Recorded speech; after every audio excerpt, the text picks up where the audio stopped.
Okay, well, welcome back, everyone. First, I want to acknowledge and say thank you to Kim, Mark, Keena, and Allison for an absolutely splendid job today in presenting at the workshop. Thank you all so very, very much.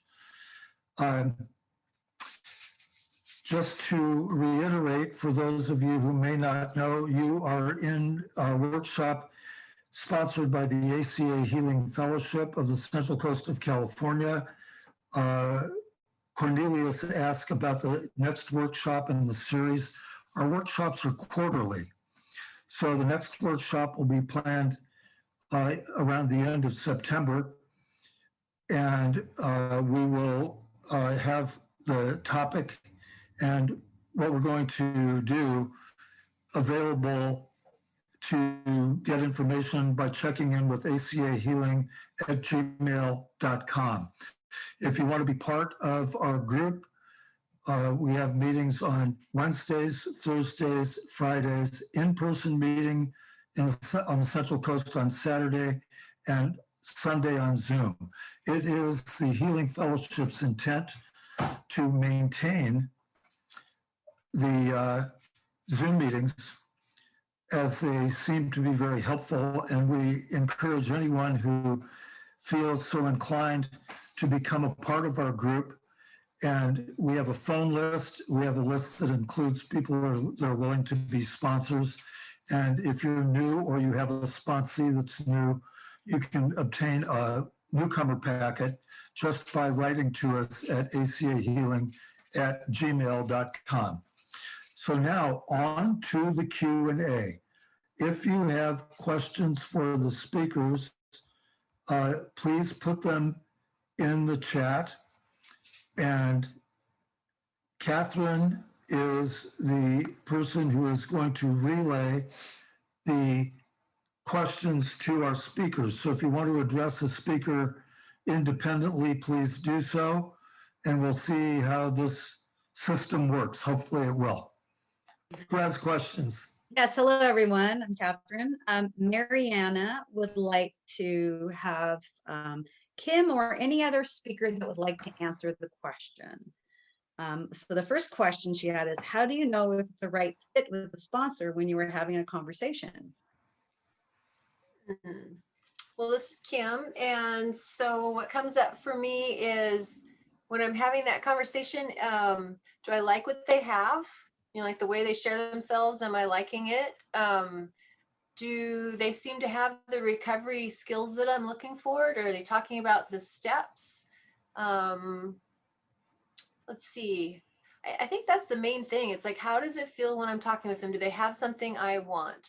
That's really the main thing. And does it feel like somebody that I can feel safe with? Because I mean, a big part of my recovery has been, I've been so afraid, so scared. And this program is about discovering our true selves, like more about our true selves. And the way for me to do that is to work the steps and to be with somebody where they are mirroring back. They're asking me good questions. They're creating that sense of a space that we can step into very courageously together. And so usually by doing like a phone call or a Zoom session, or if we're in person going for coffee and just talking with them, I can kind of get that sense of, does it feel like it's exciting? Does it feel like there's possibilities here? Or am I feeling too stuck? If I'm feeling too stuck, then maybe it's not quite the right fit yet, or maybe we just try it versus commit to it. That might be the way to go. Thank you. Do we ask if anybody else wants to answer that, or is that sufficient, Bob?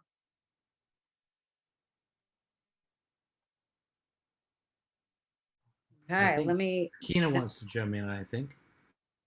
I'd like to go ahead and give a little insight into kind of making sure that it's a good fit. I know for me, it was really important that that when I talked to a potential sponsor, that I wasn't triggered by them emotionally. So a lot of the things I encountered in my life, especially, you know, I grew up with a rageaholic mother and a narcissistic mother. And so their approach and their demeanor was really important to make sure that I checked in with myself. And I didn't make an on-the-spot decision that, hey, this is a good fit, let's try it out.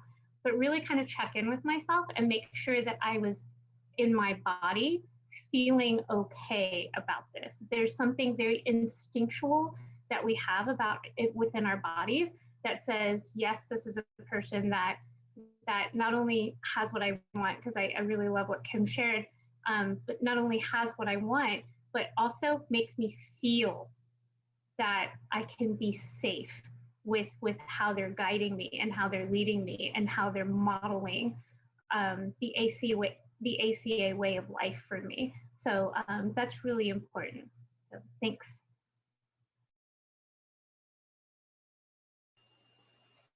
Can I just quickly add Yes. to what's been said? I think you'll know if you feel comfortable in a person's presence, if you feel comfortable having the conversation, if you feel like you'd like to meet with them again.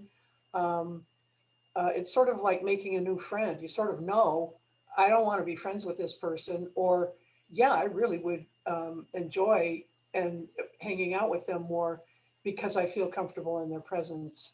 And as Kina said, check in with yourself. How do you feel in their presence?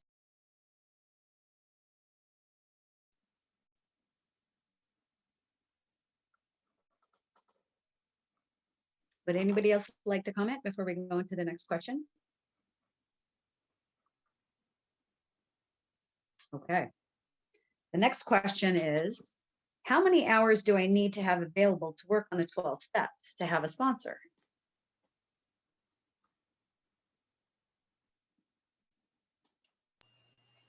I can address that. I think it totally depends on the individual.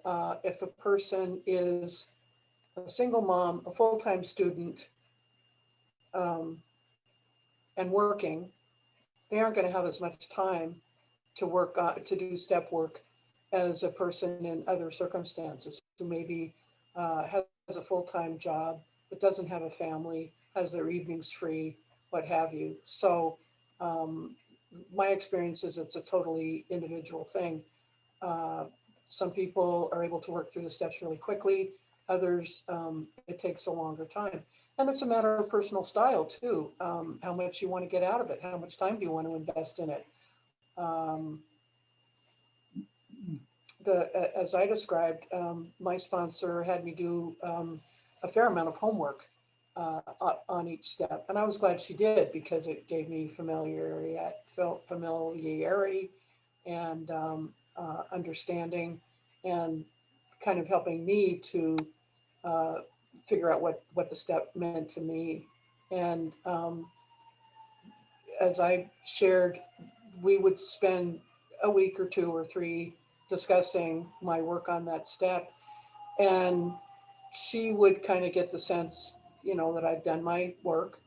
And she would eventually say, so, do you feel like you have completed step X, whatever it is, step 1?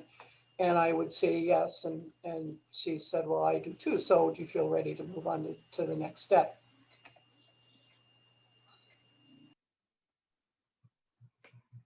I'd like to address that question too. It's really great question, and I struggled with that myself in becoming a sponsee as well. And basically, my sponsor gave me the guidance of, and I still kind of use this guideline to this day, is not to overwhelm myself. Like the 12-step workbook, it has 1 page, so just fill out that 1 page. Don't flip it over and write on the back of it.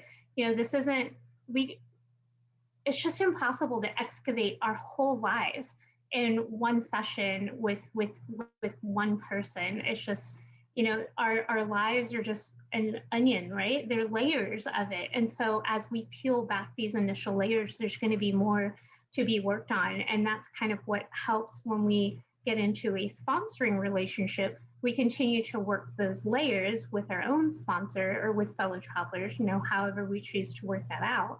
But it's an ongoing process until we finally arrive to that place where we have a good source and a good amount of healing in that area. But I would just say, as far as the time commitment, do what feels reasonable to you. Do what feels reasonable to you, and let yourself lovingly decide that. And that really is your best answer, because nobody else is going to know. And but just do as much as you can, and know that this is your first attempt at it, and it's gonna be what it is, and it's gonna be great. So thanks. I have a comment on this. First of all, I've gone through the steps a number of times, and it's taken me greatly different amounts of time when I've done it, because it depends on what there is that I need to work through. And one of the things that I mean, the first time I did them, I was so urgent to get through them. I just sort of put my foot to the, pedal to the metal and tried to race through them. And I needed to do that. I actually needed to work through them. I felt like I was sinking immediately. This last time I went through them, I felt like I had some really deep stuff to excavate. And it took me a while to as Kina was saying, peel back the the layers of the onion, it's kind of not trying to balance racing through with perfectionism, and not being on either of those. But truthfully, it's when I'm ready to take the next step with a good foundation, it means I've done the previous one sufficiently.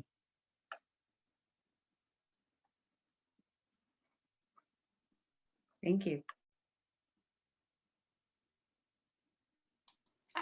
What's coming up for me is it just depends, like it just depends. So what everybody has said so far, all of it's perfect. And one of the things, from the sponsor side now, having worked my steps so many times and realizing I'm just going to keep working the steps again and again, is now having that ability to reassure people, it just do the best you can. Like, even if we skipped some of it, there's still so much value, like not skip steps per se, but some of the exercises. I mean, the yellow workbook has so many exercises in some of those sections. And it's like, it doesn't matter. As long as we're doing the best we can to get through, we're going to come back again. Like, most of us are going to come back again. And there's something really freeing about that. And I love the word gentle in ACA. It's like some of our guiding words, how to be gentle, how to be respectful, how to be loving, how to be kind. We're learning how to do that. And I feel like doing the steps for the first time, some people need the stability of every week. I was more one of those people. I wanted my sponsor to meet with me every week because I wanted to make sure I kept moving forward. I didn't want to not move forward. That was my way to feel safe. And then I've had other people like sponsees with me where they just want to call when they're ready. And so really we just check in periodically, and we have a whole bunch of work we do. And then there might be a pause again, and it's all happening. It's all magical and perfect. So thank you. Thank you. Anyone else? Okay, someone did ask, and I think you addressed this earlier, but maybe you can come up with a way to do this. Are there available sponsors on this meeting, on this call? Do we want to identify ourselves again?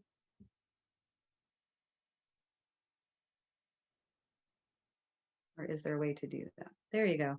So if you see hands, if anybody wants to look into the participant window and or just look at people on the screen, anybody who's raised their hand, they are available to sponsor. I would suggest emailing them in the chat, leaving them your phone number and email and any other information you'd like to give them. Alrighty then. So I have a question from Susie. She said that she's new. She wanted to know how the sponsor meeting usually goes. Sometimes she thinks she should have a little small talk, but then she doesn't get to ask all the questions she wants to, but feels bad asking them anyway. I wanted to know also, can you have multiple sponsors? Because I've started with one and she was very insightful, but does not have the time to talk every week with me, so I have to reach out to a few others also recently. Also, do sponsees usually call sponsors during the week with other questions or issues, or is it just once a week? Thanks. And this is for anyone. I can start. As far as multiple sponsors, I understand the temptation to branch out if your sponsor isn't as available as you would like. It might be time to think about finding a new sponsor that is available. I would discourage working with multiple sponsors in the same program. That being said, if a person is also in, let's say, AA recovery and working a different program, it's addressed having multiple sponsors in that chapter 11 for the purpose of working on a different issue in a different 12-step fellowship. As far as, let's see, what were the other two parts? How does the, I'm not going to address how does the hour go, because I think it's different for everybody. What was the middle part of the question? Do sponsees usually call sponsors during the week with other questions or issues, or is it just once a week? That was one of them. That to me would be part of the agreement, part of the conditions and the agreements of the sponsorship relationship. I typically like to, as a sponsor and a sponsee, have a set weekly time for a weekly call, and I make myself available, and my sponsors have made themselves available. You know, if you really need to talk in between, feel free to reach out by phone or text. It isn't always possible to connect, but as Kim said, I like to make myself available if somebody is, needs some support between those weekly phone calls. And I'll leave it to somebody else to answer the first part of that question. So for me, again, it depends on whatever that relationship is. I agree with that. And so for me, it's looked different. I've had sponsees where we literally went through the yellow book together, and we would come together, do our little initial check-in of what's really going on in case there's anything bigger than continuing on with the step work. And then we would start into the step work. I have also had and they never really called in between much. It was really just that weekly session was all we did together. And then there's others who definitely we have the step work part, and they would call outside to get that extra help as needed.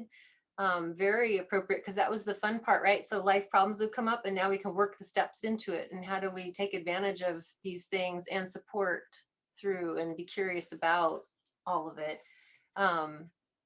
Yeah, I think that's the main thing. It's just pretty much always. So one thing I did find early on with sponsoring people is sometimes they wanted to talk about what was going on. It was hard to get back to the steps. Like there would be a lot of talking about life issues. And so I had to learn as a sponsor how to kind of hold on to the bigger agenda, if you will. And so deal with the things that were happening here and there along the way, but yet still keep coming back to the steps and checking in with them about the steps so that we would keep going on that, because that really is at the core of it for me when I'm sponsoring. It's the steps, all of the life's happening, but how to bring the steps in. So yeah, thank you. We have to move on. Can you hear me? Okay, says I was muted for some reason. There's a question about the language of helping. Helping was a huge method of control growing up and not comfortable with the language. This is to anybody on the panel.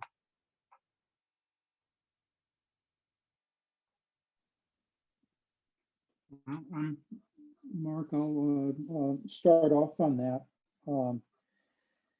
Feel like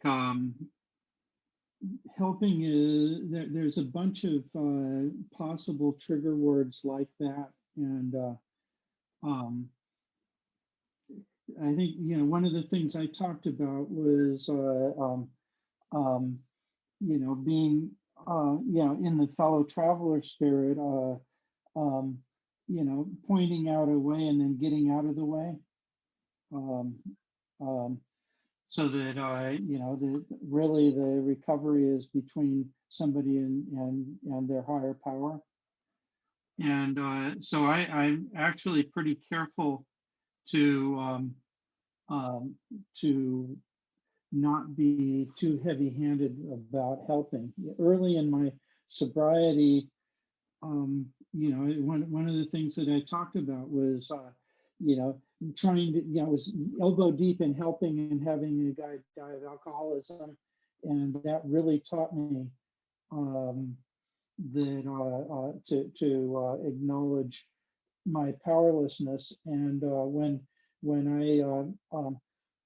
if I feel like and also I feel like working my program really well is probably the best way that I can avoid doing something like manipulating and controlling by helping, because I'm looking at my own motives in what I'm doing.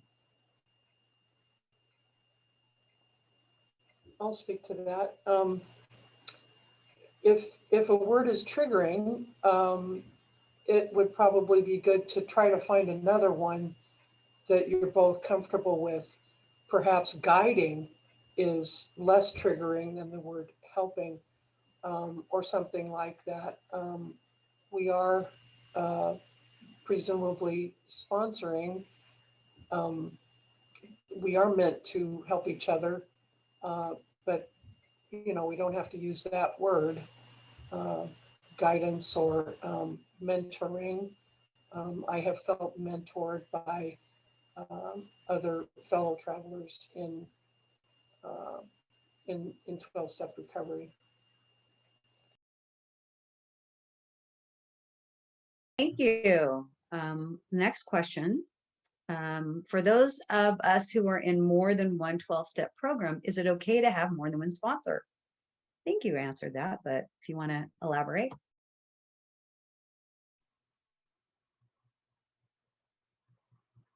Catherine, I'm sorry. Could you repeat the question? Was it about more than one sponsor?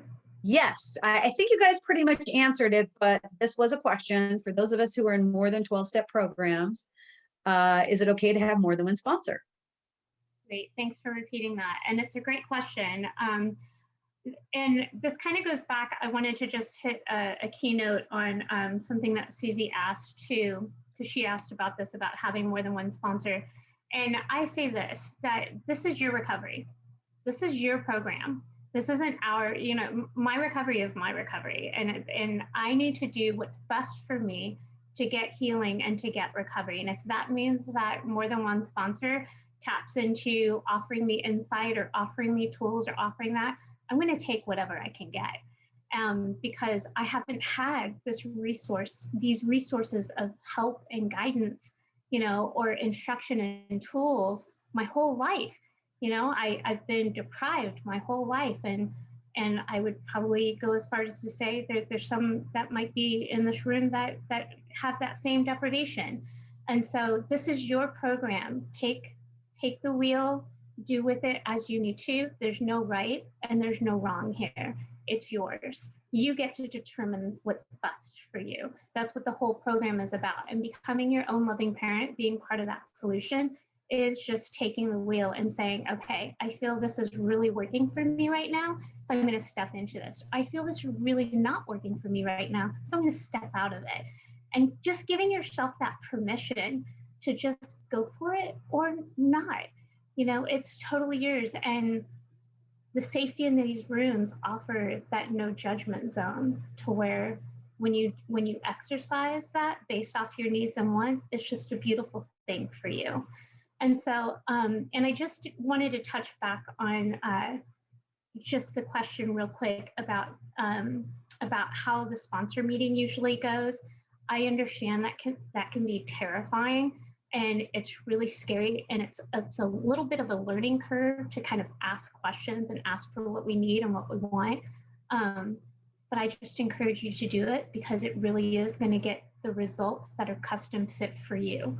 And in order to find a right match for you, those questions are imperative because the sponsor won't know what you're needing and won't know what you're seeking. And so it's really important that you get those questions on the table. So thank you.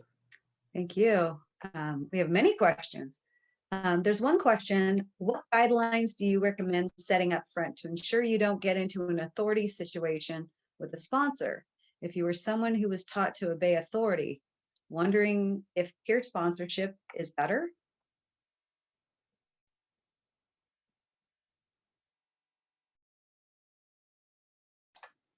What's coming up for me is definitely the fellow traveler offers that peer relationship.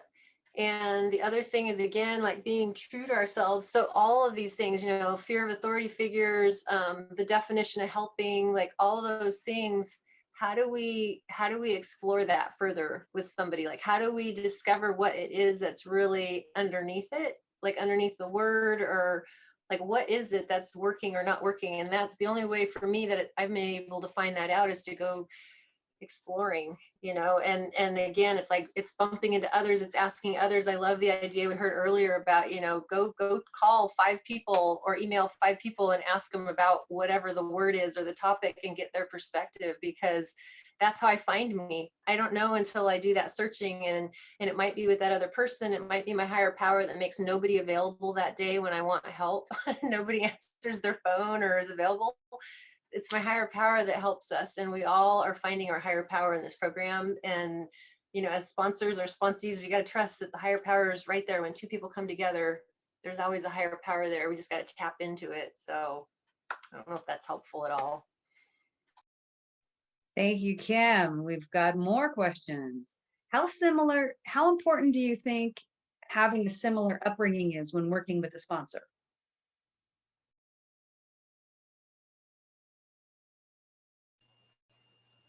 I'll speak to that. We all come from dysfunctional families, and it's talked about in chapter 11. It's not important that my experience is exactly as the same as my sponsor or sponsee's experience. We've ended up in ACA. We have the laundry list traits in common. We might need to say something like, well, I didn't have that particular experience, but I can certainly understand how you feel because I had this experience. So I think we can relate, and it's not essential to have had exactly the same experience as our sponsor or sponsee in order for the sponsorship to work.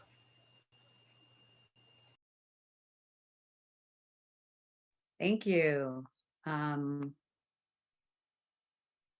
So there is a question. Duncan's saying he thinks it's his responsibility as a sponsee to initiate and pursue sponsorship with my sponsor. What do you all say? I'll start off. Oh, go ahead. Just quickly, I think in general, yes. And I talked about a time when we broke that rule and it worked great. So, but I feel like it's the sponsee's program, or that it's their recovery, and so I think that have it's their responsibility to be putting the energy into initiating communications during, you know, over a period of time. That being said, sometimes my sponsor calls me, you know, so it's all in avoiding things like codependence. Thank you. And we have perfect timing because we have one last one. Marianne is asking you all, what do you look for in a sponsee? This is a question for anybody. So I'll start off. Go ahead, Kim. I was gonna say, so what I look for in a sponsee is I'm looking for somebody that's hungry to recover, And I am looking for somebody that's willing to do the phone call to me, like doesn't forget about it. And if they do forget about it, it's okay. But then we talk about that, because I want people that are willing to do the work, because I'm going to invest my time into them. And so sometimes it takes a little bit to get that relationship established and to help somebody when they're really stuck or trapped or have that stuff that goes on stopping us. But it's part of that process of deciding if we're going to continue to do our program together, or if maybe they need to find somebody else. Because for me, I really love it when somebody's all in. And I do call my sponsees sometimes, but mostly they call me. And there is that flexibility, but it's just so important that somebody wants it. And when I'm working harder than my sponsees, which I did long ago, because when I first was sponsoring, I worked a lot harder, I think, than my sponsee did for a little while long ago.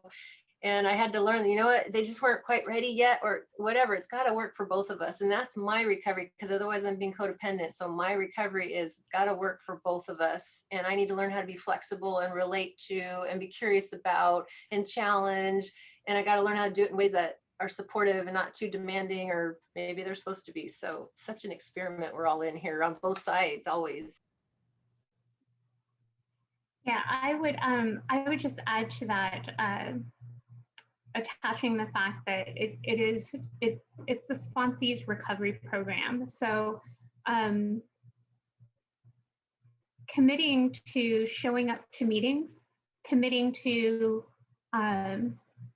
the self-acknowledgement and the self-awareness that they are themselves a self-proclaimed adult child, recovering adult child. It's really important. It's really important that they're already committed to the program and they're already committed to their recovery. And then secondly, then they further establish that with the relationship with a sponsor.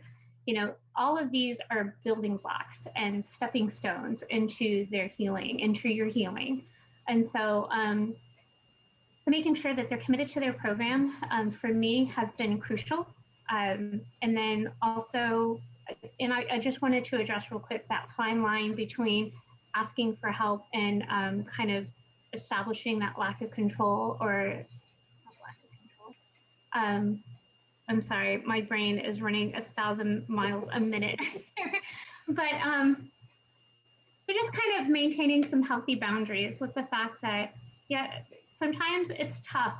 It's tough being a sponsor and not really reaching out to the sponsee, checking in and seeing how they're doing. It's tough being a sponsee on the other end saying, hey, why doesn't my sponsor ever call me? So it's a tough relationship to try and set some parameters around. But once you get into it and just really start working it, say, hey, would you mind just calling me and checking in on me? Because it really makes me feel good, and it fills this need of worthiness that's just inside of me, just to even say hi for like a minute. You know, if you need that, ask for it, you know, and if you don't need it, saying, hey, do you mind if we just keep our phone calls to once a week if a sponsor's calling you too much, you know, and then just saying that, say, hey, do you mind if we just keep it once a week? That works great for me, you know, and putting the kind of spin on it that you need, that suits you best.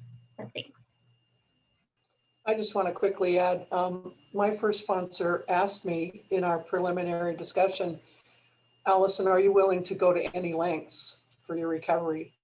And I said, yes, I am, which was a commitment in my mind, which was one of the reasons I was willing to do the things that she asked me to do, regardless of how crazy I thought some of them were. But that was my commitment. Okay, I think that's all the time we have. Bob? Okay, wow. Well, if it were up to me, which I'm glad it's not, I would stick around for another 3 hours to get more information because this has been absolutely magnificent. I'm very delighted to say that the ACA Healing Fellowship has these workshops recorded.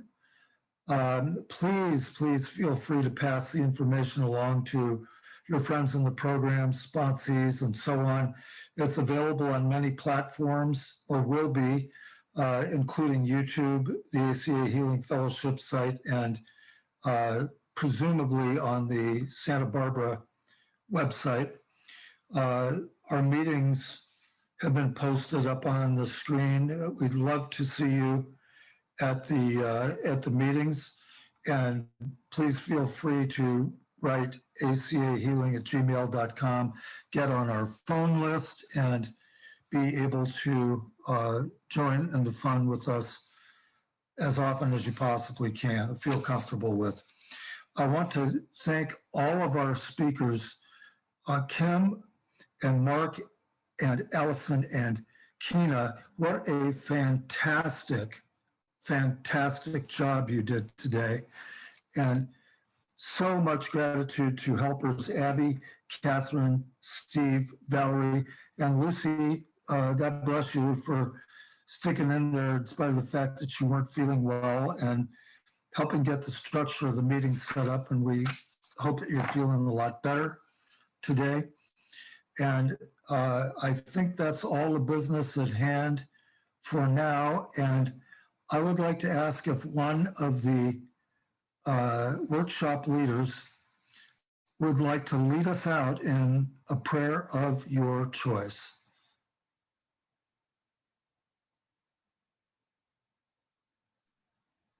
I just Yeah. always love the Kim. simplicity of the ACA Serenity Prayer. Is that Yes. acceptable? Wonderful. All right. So after a moment of silence, let's just take a moment and do with it as we choose. Gratitude, whatever that's about.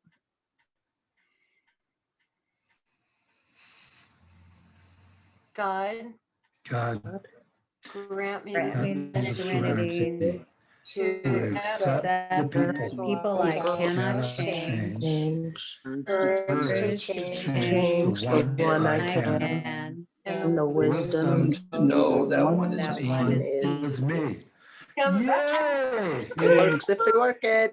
Thank you, Thank everybody. Thank you, everybody. Thank Don't you forget all to for look in the being here. chat for the YouTube connection to our ACA Healing Fellowship.